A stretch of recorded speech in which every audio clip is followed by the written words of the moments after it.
सवेरा township की जानिब से एक और बेहतरीन व फखरिया पेशकश। शमशाबाद से महज 15 किलोमीटर की दूरी पर Solipet village Chandan Valley IT hub के बिल्कुल करीब में एक नया वेंचर लॉन्च किया गया।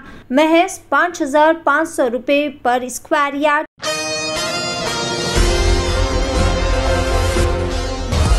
रुकने कानून साज कौंसिल BRS कलवाकुंटा कविता ने कांग्रेस हुकूमत की जानिब से जारी करदा जात पात पर मबनी मर्दमशुमारी के सर्वे पर शदीद एतराज व तनकीद का इजहार करते हुए इसे गैर शफाफ और गुमराह कुन करार दिया।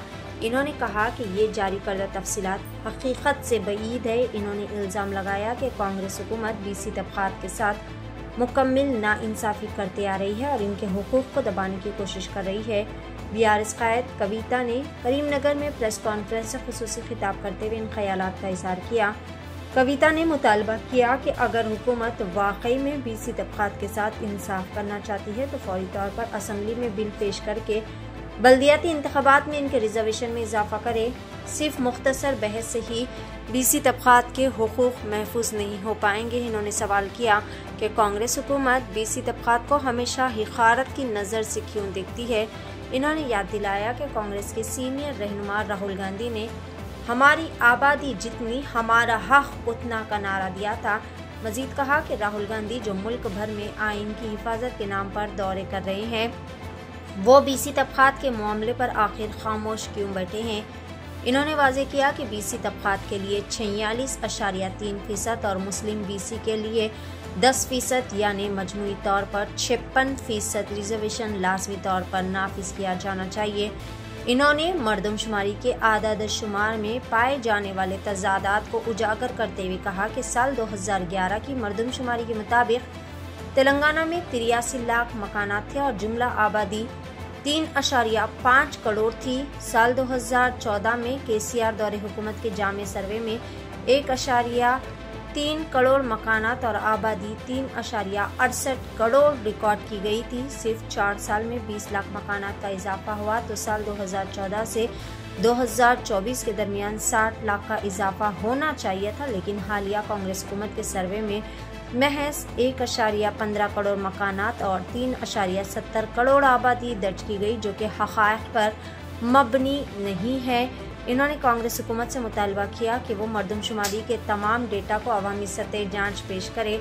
3.5 करोड़ सर्वे दस्तावेज़ात को स्क्रूटनी के लिए आम किया जाए। कम से कम 15 दिन का वक्त दिया जाए ताकि अवाम इस मर्दमशुमारी की जांच कर सके। BC तबक़ात के तहफ़्फ़ुज़ में इजाफा करके असम्बली में बिल पेश किया जाए। तहफ़्फ़ुज़ इसे यकीनी बनाए और इजाफे के बाद ही इंतखाबात कराया जाए।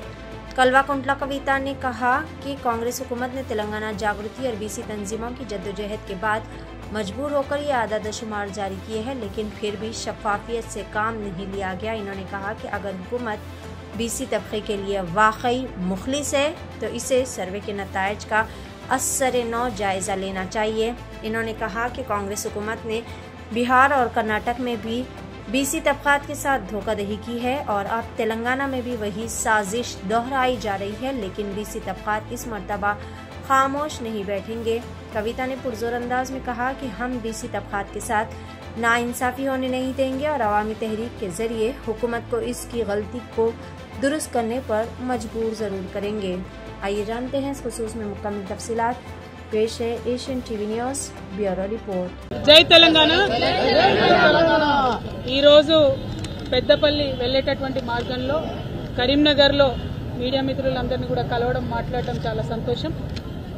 ఈ రోజు ఇక్కడ పూలే గారి విగ్రహానికి మరి మనందరం కూడా నివాళులు అర్పించుకొని స్ఫూర్తి పొంది అనేక కార్యక్రమాలు చేస్తున్నటువంటి సందర్భం కనపడతా ఉన్నది। ఈ రాష్ట్రంలో నిన్న గత సంవత్సర కాలంగా జాగృతి ఆధ్వర్యంలో చేస్తున్నటువంటి ఉద్యమానికి అనేక BC సంఘాలు చేస్తున్నటువంటి పోరాటాలకు వివిధ రాజకీయ పక్షాలు చేస్తున్నటువంటి పోరాటాలకు స్పందించినటువంటి ప్రభుత్వం మరి BC కుల జనగణనకు సంబంధించి కొంత డేటాను రిలీజ్ చేయడం జరిగింది। వాస్తవానికి ఇది భారతదేశంలో ఉన్నటువంటి పరిస్థితులన్నీ గమనంలోకి తీసుకుంటే ప్రజాస్వామికవాదులందరూ కూడా స్వాగతించాల్సినటువంటి క్షణం। డెఫినెట్ గా ప్రజాస్వామ్యాన్ని బలోపేతం చేసే దిశలో ఒక మంచి ముందడుగు పడింది। మరి పడ్డటువంటి ముందడుగు అనేది ఏదైతే ఉందో అది బలహీనంగా పడ్డదా లోపభూయిష్టంగా పడ్డదా అన్నది మాత్రం ఖచ్చితంగా మనం ఆలోచన చేసుకోవాల్సినటువంటి అవసరం ఉన్నది, ఆత్మవిమర్శ చేసుకోవాల్సినటువంటి అవసరం ఉన్నది. భారతదేశ స్వతంత్ర చరిత్రలో ఎన్నడూ కూడా బీసీల కులగన్న దేశవ్యాప్తంగా జరగలేదు, కేవలం బ్రిటిష్ వాళ్ళు ఉన్నప్పుడే జరిగింది.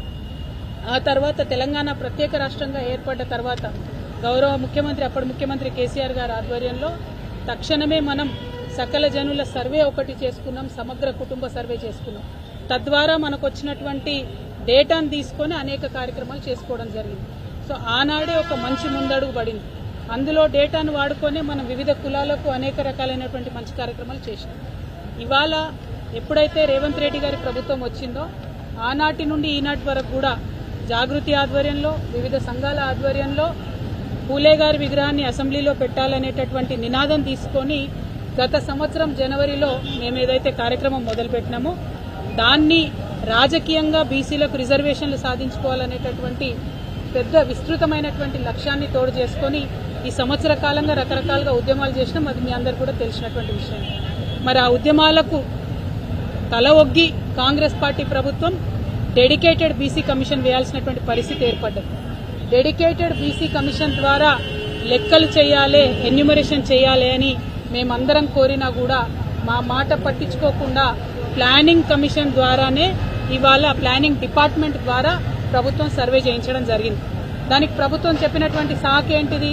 ప్లానింగ్ డిపార్ట్మెంట్ దగ్గర మాత్రమే మనుషులు ఉన్నారు, మెన్ అండ్ మెషినరీ ఉన్నారు కాబట్టి ప్లానింగ్ డిపార్ట్మెంట్ నుంచి సర్వే చేసినామని చెప్పింది. ఓకే, వెల్కమ్ చేసినాం. కానీ ఆ సర్వే ఇవాళ ప్రతి ఒక్కరి మనసులలో ఉన్నటువంటి విషయం సరిగ్గా జరగలేదనేటటువంటి ఆలోచన ప్రతి ఒక్కరికి ఉన్నది. మీరు ఏ గ్రామంలో చూసినా, ఏ పట్టణంలో చూసినా మా ఇంటికి రాలేదు అనేటటువంటి ఒక మాట అన్ని చోట్ల వినబడుతున్నటువంటి మాట ఇది నేను చెప్తున్నది కాదు. అన్ని కుల సంఘాలు, అన్ని రాజకీయ పక్షాలు ప్రతి ఒక్కరు కూడా మాట్లాడుతున్నటువంటి మాట. ఒకవేళ సర్వే సమగ్రంగా జరగకపోతే మరి ప్రభుత్వం ఇచ్చినటువంటి డేటా కరెక్టా కాదా అనేటటువంటి అనుమానం ఒకటి వస్తున్నది. ఇవాళ మీకు ఇక్కడ ఒక లెక్క నేను చెప్పదలిసి చాలా ముఖ్యమైనది, తెలంగాణ సమాజానికి చేరవేయవలసిందిగా మీడియా మిత్రులు నేను కోరుతా ఉన్నా. ఈ దేశంలో 2011లో జనాభా లెక్కలు చేయడం జరిగింది. 2011లో చేసినటువంటి జనాభా లెక్కలలో మన తెలంగాణ ప్రాంతంలో 83 లక్షల ఇండ్లు అంటే 83 lakh హౌస్ హోల్డ్స్ ఉన్నాయని చెప్పింది. ఆనాడు వాళ్ళు చెప్పినటువంటి జనాభా, కేంద్ర ప్రభుత్వం చేసిన జనాభా లెక్కల్లో 3,50,00,000 మంది జనాభా ఉందని చెప్పింది. ఏది 2011. 2014లో ఎప్పుడైతే తెలంగాణ రాష్ట్రం ఏర్పడ్డదో కేసీఆర్ గారు నిర్వహించినటువంటి సమగ్ర కుటుంబ సర్వే ఒకటే రోజులో చాలా పటిష్టంగా విదేశాలలో ఉన్న మన వాళ్ళని కూడా ఇంటికి రప్పించి చేసినటువంటి సర్వేలో వచ్చిన లెక్కలు ఏంటంటే 1,03,00,000 హౌస్ హోల్డ్స్ ఉన్నాయి మన దగ్గర. 1,03,00,000 హౌస్ హోల్డ్స్, 3,68,00,000 జనాభా అని ఆనాడు మనం అనుకున్నాం. అంటే కేవలం 4 ఏళ్లలో 2011లో పెట్టినటువంటి చేసిన లెక్కల నుంచి 2014లో చేసినటువంటి లెక్కలకే 20 లక్షల ఇండ్లు పెరిగినాయి ఆనాటికి. అది పక్కన పెడితే ఇవాళ 2014 నుంచి 2024 సంవత్సరంలో ఉన్నాం. 10 సంవత్సరాల తర్వాత వాళ్ళు లెక్క పెట్టేటప్పటికి చెప్తుంది, ఇది మనం ఉన్నది 25లో కానీ వాళ్ళు లెక్క పెట్టింది 24లో. ఆ 24లో చేసినటువంటి లెక్కలో 10 ఏళ్ల తర్వాత చేసినటువంటి లెక్కలో కాంగ్రెస్ ప్రభుత్వం ఏం చెప్తుంది? 1,15,00,000 ఇండ్లున్నాయని చెప్తున్నది. 1,15,00,000. జనాభా ఎంత అని చెప్తుంది? 3,70,00,000 అని చెప్తుంది. మనకు 11 నుంచి 14 వరకు చేసినటువంటి లెక్కలలోనే సంవత్సరానికి 6 లక్షల కుటుంబాలు పెరుగుకుంటూ పోయినాయి. ఆ లెక్కన చూసుకుంటే ఈ 10 ఏళ్లలో ఎన్ని ఇండ్లు పెరగాలి? కనీసం 60 లక్షల కుటుంబాలు పెరగాలి. మనము బీఆర్ఎస్ పార్టీలో మనము 2023 వరకు అంటే 10 సంవత్సరాల్లో ఇచ్చినటువంటి కళ్యాణ లక్ష్మి చెక్కులే, అంటే పేదవారికి ఇచ్చేటటువంటి కళ్యాణ లక్ష్మి చెక్కులే 13,78,000 ఉన్నాయి. అంటే అట్లీస్ట్ కొత్తగా 13,78,000 మంది కుటుంబాలు క్రియేట్ అయినాయి. కానీ ఈ ప్రభుత్వం చెప్పే లెక్కలు ఎట్లున్నది? 12 లక్షలు కూడా పెరిగినాయని చెప్తలేదు. అంటే ఇది ఏ లెక్కన చూసినా కూడా, జనాభా లెక్కల ప్రాతిపదిక చూసినా, సమగ్ర కుటుంబ సర్వే ద్వారా చూసినా, కళ్యాణ లక్ష్మి చెక్కుల ద్వారా చూసినా, ఇంకొక డేటా ఉంటుంది, నేషనల్ హెల్త్ మిషన్ అనే డేటా ఉంటుంది. వాళ్ళు 2 ఏళ్లకు ఒకసారి జనరల్ గా దేశమంతా లెక్కలు తీస్తుంటారు, శాంపుల్ చేస్తారు. మొత్తం జనాభా లెక్కలు చేయరు, శాంపుల్ చేస్తారు. అది అథెంటిక్ గా కేంద్ర ప్రభుత్వం డేటా. అందులో కూడా వాళ్ళు ఏం చెప్తారంటే 50 నుండి 52% బీసీలు ఉన్నారు తెలంగాణలో అని వాళ్ళు చెప్తుంటారు ప్రతి 2 ఏళ్ల కోసం. కానీ ఇవాళ ఈ ప్రభుత్వం ఏం చెప్తుంది? కేవలం 46.2% బీసీలు ఉన్నారని చెప్తున్నది. మరి కరెక్టా అన్నటువంటి విషయం ఒక్కసారి రేవంత్ రెడ్డి గారు గుండె మీద చేసుకొని ఆలోచన చేయాలి. మీకు నిజంగానే బీసీల పట్ల చిత్తశుద్ధి ఉంటే మీరు చేసినటువంటి ఆ జనాభా లెక్కల డేటా ఏదైతే ఉన్నదో దాన్ని మీరు రివ్యూకి పెట్టండి. అంటే నేను జనాభా లెక్కలలో నా పేరు ఇచ్చిన బీసీ జనగణన జరిగినప్పుడు ఒకవేళ నేను వెబ్సైట్లకు పోయి నా పేరు టైప్ చేసి నా ఆధార్ కార్డు టైప్ చేస్తే నేను ఇచ్చిన వివరాలు అందులో రావాలి. మీరు 3,50,00,000 మందిని చేరినామని చెప్తున్నారు. ఆ 3,50,00,000 పత్రాలు ప్రజల స్క్రూటినీకి అందుబాటులో పెట్టాలని చెప్పి నేను ప్రభుత్వాన్ని డిమాండ్ చేస్తా ఉన్నా. ఎందుకంటే ఇంత పెద్ద విషయం చిన్న విషయం కాదు. ఏమంటుంది నిన్న ప్రభుత్వం, ఎంత బాధ అనిపించిందంటే ఆగమాగం నిన్న రిపోర్ట్ ఇచ్చుకున్నారు. రేపు 4వ తారీఖు నాడు పొద్దున కేబినెట్ పెడతారట. ఎంతసేపు కేబినెట్ లో చర్చ? ఇంత పెద్ద విషయం మీద కేవలం గంట సేపు చర్చ. తర్వాత వెంటనే అసెంబ్లీలో ఏం చేస్తున్నారు? షార్ట్ డిస్కషన్, అంటే చిన్న చర్చ, లఘు చర్చ. బీసీల విషయం అంటే అంత మీకు చిన్నగా కనబడుతున్నదా? బీసీల జనాభా అంటే మీకు అంత చిన్నగా కనబడుతున్నదా? బీసీలకు రాజకీయ సాధికారిత అనే అంశం మీకు చిన్నగా కనబడుతున్నదా?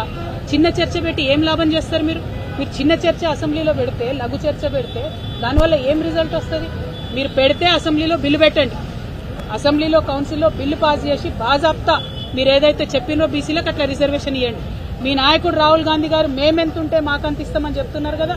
46.3% బీసీలు, 10% ముస్లింలు ఎవరైతే బీసీలు ఉన్నారో వాళ్ళు అందరు కలిపి 56.3% రిజర్వేషన్లు ఇవ్వండి. మీరు అమలు చేయండి. ఇది వల్ల మేము డిమాండ్ చేస్తా ఉన్నాం తెలంగాణ జాగృతి నుండి. ఎందుకోసం ఈ డిమాండ్ చేస్తున్నామంటే మేమెంతో మాకంతే అని చెప్పి దేశమంతా రాజ్యాంగం పట్టుకొని తిరిగే మీ రాహుల్ గాంధీ గారు బీసీల విషయంకి వచ్చే వరకు ఎందుకు వెనక్కిపోతున్నారు? మీరు ఇదే మోసం కర్ణాటకలో చేసిండ్రు, ఇదే మోసం మీరు బీహార్లో చేసిండ్రు, ఇదే మళ్ళీ మీరు తెలంగాణలో రిపీట్ చేసే ప్రయత్నం చేస్తున్నారు. కానీ మర్చిపోకండి, తెలంగాణ బీసీలు చైతన్యవంతమైనటువంటి బిడ్డలు. తెలంగాణ బీసీలకు తోడుగా ఇవాళ యావత్ తెలంగాణ సమాజం నిలబడింది. ఎస్సీలు, ఎస్టీలు, బీసీలు, మైనార్టీలు అందరూ కూడా తెలంగాణలో ప్రజాస్వామ్యం ఎక్కువ ఉంటుంది. ప్రజాస్వామ్యవాదులమైన అందరం కూడా బీసీలకు అండగా నిలబడి ఉన్నాం. మీరు చెప్పిన లెక్కలు కాకి లెక్కలని మేము చెప్తున్నాం. అయినా సరే ఆ కాకి లెక్కల్లో మీరు చెప్పినటువంటి శాతానికైనా తక్షణమే రిజర్వేషన్ ఇచ్చినాకనే మీరు ఎన్నికలకు పోవాలి. మేము ఒకవేళ ఈ లెక్కల గురించి ఎక్కువ మాట్లాడితే మాకు కాంగ్రెస్ పార్టీ నైజం తెలుసు, మా మీద నెపం నెట్టి ఎన్నికలు దూరం చేసే ప్రయత్నం చేస్తారు. కాబట్టి మేము ఇవాళ చాలా డిమాండ్ పక్కడబందీగా న్యాయ నిపుణులతో మాట్లాడి, అన్ని బీసీ సంఘాల కుల పెద్దలతో మాట్లాడి, అందరితో మాట్లాడినాకనే ఈ డిమాండ్ చేస్తా ఉన్నాం. మీరు ఇచ్చిన కాకి లెక్కలైనా సరే 56.3% రిజర్వేషన్ పెట్టి ఎన్నికలకు పోండి. ఈ లోపల ఒక 15 రోజులు రివ్యూకి టైం ఇవ్వండి. అన్ని నగరాలలో, ప్రధాన కూడళ్లలో ప్రభుత్వం తరఫున మీరు టెంట్లేసి మళ్ళా ఒకసారి ఎవరైనా మిస్ అయిన వాళ్ళు ఉంటే వారి జనాభాను నమోదు చేసుకునేటటువంటి అవకాశాన్ని మీరు ఇవ్వండి. మీకు చిత్తశుద్ధి ఉందంటున్నారు కదా, ఇవ్వండి. నిన్న నాకు ఇంకా డేటా వచ్చింది చాలా. దాంట్లో చాలా మంది బీసీ మేధావులు ఫోన్ చేసి చెప్తున్నారు, క్రితంసారి కేసీఆర్ గారు చేసిన సమగ్ర కుటుంబ సర్వేలో వచ్చినటువంటి బీసీ జనాభాకి ఇప్పుడు వచ్చినటువంటి బీసీ జనాభాకి 21 లక్షల మంది తేడా కనబడుతున్నది. మరి ఆ 21 లక్షల మందికి ఎందుకు అకౌంటబిలిటీ లేదు? క్రితంసారి సమగ్ర కుటుంబ సర్వేలో ఓసీల సంఖ్య చాలా తక్కువగా కనపడ్డది, ఈసారి ఓసీల సంఖ్య చాలా పెంచి కనబడుతున్నది. మరి దీంట్లో ఏంటి మతలబు? ఓన్లీ ఓసీల జనాభా పెరిగి బీసీల జనాభా తగ్గుతుందా? ఎస్సీల జనాభా తగ్గుతుందా? ఎస్టీల జనాభా తగ్గుతుందా అనేటటువంటి ప్రశ్నలు వస్తున్నాయి. కాబట్టి ఈ డేటా మీద అనేక అనుమానాలు ఉన్నప్పటికీ మీరు చెప్పిన లెక్కలనే ఈ ఎన్నికల మందం ఆహ్వానించి మీరు చెప్పిన లెక్కల ప్రకారం ఎలక్షన్లకు బీసీలకు రిజర్వేషన్లు ఇచ్చి వెళ్లవలసిందిగా డిమాండ్ చేస్తా ఉన్నాం. ఎందుకంటే నెపం మళ్ళా మీరు ప్రజల మీద పెట్టి ఇచ్చే ఫలాలు ఇవ్వకుండా ఆపుతారు. కాబట్టి ఇట్లా డిమాండ్ చేస్తా ఉన్నాం. దాంతోపాటు ఒక 15 రోజులు మళ్ళా ఒకసారి రివ్యూకి అవకాశం ఇవ్వాలి. ఎవరైతే ఎన్రోల్ కాలేదో వాళ్ళు ఎన్రోల్ చేసుకునే అవకాశం ఇవ్వాలి. మేము రేపు పొద్దున అసెంబ్లీలో చర్చ పెట్టినారు, దాన్ని ఆహ్వానిస్తున్నాం. అసెంబ్లీలో ప్రభుత్వం ఇంకా ఏమైనా క్లారిటీ ఇస్తుందేమో కూడా తప్పకుండా వేచి చూస్తాం. ఇచ్చిన తర్వాత కూడా మళ్ళీ బీసీ ఉద్యమాలలో ఎన్నో సంవత్సరాల నుండి పనిచేస్తున్నటువంటి అందరి పెద్దల్ని కూడా కలుస్తాం. కృష్ణయ్య గారైనా, వి ప్రకాష్ గారైనా, ఇంకా అనేక మంది పెద్దలు ఉన్నారు, నాయకులు ఉన్నారు. అందరితోని రేపు అసెంబ్లీ తర్వాత కూడా మళ్ళీ కలిసి సమాలోచన చేస్తాం. అల్టిమేట్ గా తెలంగాణలోని బీసీలకు సాధికారత వచ్చేంత వరకు, రాజకీయాల్లో మనకు దక్కాల్సిన వాటా మనకు దక్కేంత వరకు పోరాటం ఆగదు. జాగృతి ఈ పోరాటంలో ముందుంటదని చెప్పి మీ అందరికీ తెలియజేస్తున్నాను. Thank you. జై తెలంగాణ.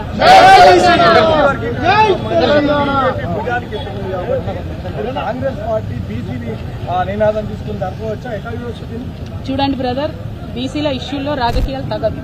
ఎస్సీల వర్గీకరణలో కూడా రాజకీయాలు తగదు. ఎందుకంటే 30 ఏండ్ల నుంచి అనేక మంది బిడ్డలు ప్రాణత్యాగాలు చేసి, మాదిగలు పోరాటాలు చేసి, ఆత్మాహుతులు చేసుకొని తెలంగాణ ఉద్యమంలో మనం ఎంత బీభత్సంగా యుద్ధం చేసినామో ఎంఆర్పీఎస్ సంస్థ ద్వారా కూడా అట్లా యుద్ధం చేసింది. సరే, ఇవాళ మందకృష్ణ మాదిగ గారు బీజేపీతో ఉన్నారా, ఇంకోరితో ఉన్నారా అన్నది పక్కన పెడితే ఈ రాష్ట్రంలో ఉండేటటువంటి మాదిగలకు న్యాయం జరగాలని ఆనాడు వర్గీకరణ కోసం అసెంబ్లీలో కూడా తీర్మానం చేసి మేము పంపడం జరిగింది. ఇప్పటికి కూడా మేము అదే మాటకు కట్టుబడి ఉన్నాం. తీర్మానం చేసి పంపడం అన్నది ఆనాడు ప్రభుత్వం చేసింది. ఇప్పుడున్నటువంటి ప్రభుత్వం ముందట ఉన్నది వాళ్ళు అమలు చేసేటటువంటి ఆస్కారం. ఎందుకంటే ఈ మధ్యకాలంలో సుప్రీంకోర్టులో పాజిటివ్ తీర్పు వచ్చింది. మరి అమలు చేయాలని చెప్పి, యథాతథంగా తీర్పు అమలు చేయాలని చెప్పి మేము కాంగ్రెస్ పార్టీని డిమాండ్ చేస్తూ ఉన్నాం. దీంట్లో రాజకీయాలు దయచేసి చేయొద్దండి. బీసీలకు సంబంధించి కూడా మీరు జనాభా లెక్కలు తక్కువ చేసి చూపించేటటువంటి చిల్లర మల్లర ప్రయత్నాలు దయచేసి మానుకొని సమగ్రంగా బీసీలకు న్యాయం జరిగే విధంగా చేయాలని కోరుతున్నాం. 2011 క్యాస్ట్ సెన్సస్ ప్రకారంగా చూసుకుంటే ఓసీలకు 15% ఇంక్రీజ్ అయింది, ఎస్సీలకు సంబంధించి 17 అట్లనే ఉంది. మీరు చెప్పినట్టుగా పారదర్శకత లేదని అంటున్నారా? ఒకవైపు మంత్రి మాత్రం 15వ తేదీలోపల స్థానిక సంస్థల ఎన్నికలకు పోదామంటున్నారు. నేనేమంటున్నా బ్రదర్ అంటే, సమగ్ర కుటుంబ సర్వే చేసినప్పుడు, అంటే ఇది అథెంటిక్ లెక్కలని చెప్తలేను, చాలా మంది మేధావులు నాతో షేర్ చేసిన డేటా నేను చెప్తున్నా. ఇదివరకు 2014లో 8% ఉన్న ఓసీల సంఖ్య ఇప్పుడు 15%గా, అంటే 13.3% హిందూ ఓసీ, 2% ముస్లిం ఓసీ కలిపి 15.3% అన్నట్టు ఇప్పుడు ప్రభుత్వం నిన్న లెక్కలు చెప్పడం జరిగింది. ఓకే, ఒక నిమిషంకి యాక్సెప్ట్ చేద్దాం. ఒకవేళ ఓసీల జనాభా 8 నుండి 15 పెరిగిందంటే మరి బీసీల జనాభా కూడా అంతే పెరగాలి కదా, ఎస్సీల జనాభా కూడా అంతే పెరగాలి కదా, ఎస్టీల జనాభా కూడా పెరగాలి కదా. ఒకటే గ్రూప్ పెరిగి మిగతా వాళ్ళు పెరగకుండా ఎందుకుంటారు? నేనేమంటున్నా, తెలంగాణ బిడ్డలంతా మన వాళ్ళు, అందరికి అవకాశాలు రావాలి. హృదయం సాఫ్గా ఉంటే లెక్కలు కరెక్ట్ ఉంటాయి. కాంగ్రెస్ పార్టీ హృదయం సాఫ్గా లేదని చెప్పడానికి ఇది నిదర్శనం. నేను అందుకే ఏమంటున్నా, నెపం మళ్ళా మన మీద నెడతారు రాజకీయంగా. కాబట్టి నేను బీసీ బిడ్డల తరఫున కొట్లాడుతున్నటువంటి వ్యక్తిగా ఒకటే కోరుతున్నాను, పోనీ నువ్వు చెప్పిన కాకి లెక్కనే ప్రస్తుతానికి ఒప్పుకుందాం. అంటే 56.3% వస్తుంది. 56.3% మా వాటా మాకిచ్చి బీసీలకు రిజర్వేషన్ ఇచ్చి స్థానిక సంస్థల ఎన్నికలు జరపండి. తర్వాత కూడా నిరంతర ప్రక్రియలో భాగంగా ఈ డేటాను శుద్ధి చేయండి. ఎందుకంటే కేవలం రాజకీయ రిజర్వేషన్లే కాదు, రేపు విద్యా అవకాశాలు ఉంటాయి, ఉద్యోగ అవకాశాలు ఉంటాయి, ప్రమోషన్లు ఉంటాయి, అనేక అంశాలు ఉంటాయి, లోన్లు ఉంటాయి, ప్రభుత్వ పథకాలు ఉంటాయి. కాబట్టి డేటా ఎప్పటికైనా కరెక్ట్గా ఉండాల్సిందే. సో కేసీఆర్ గారికి కాంగ్రెస్ ప్రభుత్వానికి ఉన్న తేడా ఏంటంటే, లెక్కగానే ఓపెన్గా మేము చెప్పి ఆనాడు పథకాలు ఇచ్చినాం, వీళ్ళు మాత్రం మభ్యపెట్టేటటువంటి ప్రయత్నం చేస్తున్నారు. ఈ అంశాన్ని తెలంగాణ బీసీ సమాజం దయచేసి గుర్తుంచాలి. ఎట్లా అయితే ఓసీల డేటా పెరిగిందో, జనాభా పెరిగిందని వాళ్ళు చెప్తున్నారో, ఎట్లా అయితే మిగతా వాళ్ళ జనాభా పెరిగిందన్నారో, వాస్తవానికి బీసీలకు కూడా పెరగాలి. మరి బీసీలకు తగ్గుతుంది ఎట్లా, మిగతా వాళ్ళకి జరుగుతుంది ఎట్లా? ఈ క్లారిటీ ప్రభుత్వం ఇవ్వాలి. కానీ ఆ క్లారిటీ ఇచ్చే నెపంతో మాత్రం రిజర్వేషన్లు ఇవ్వకుండా ఆపొద్దు అనేటటువంటిది నా డిమాండ్.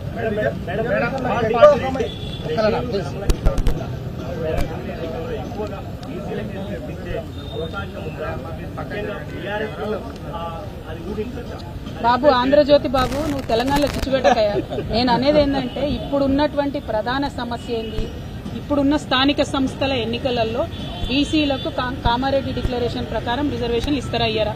కామారెడ్డి డిక్లరేషన్లో 42% అన్నారు. ఇవాళ జనాభా లెక్కలలో వాళ్ళే 56% అంటారు.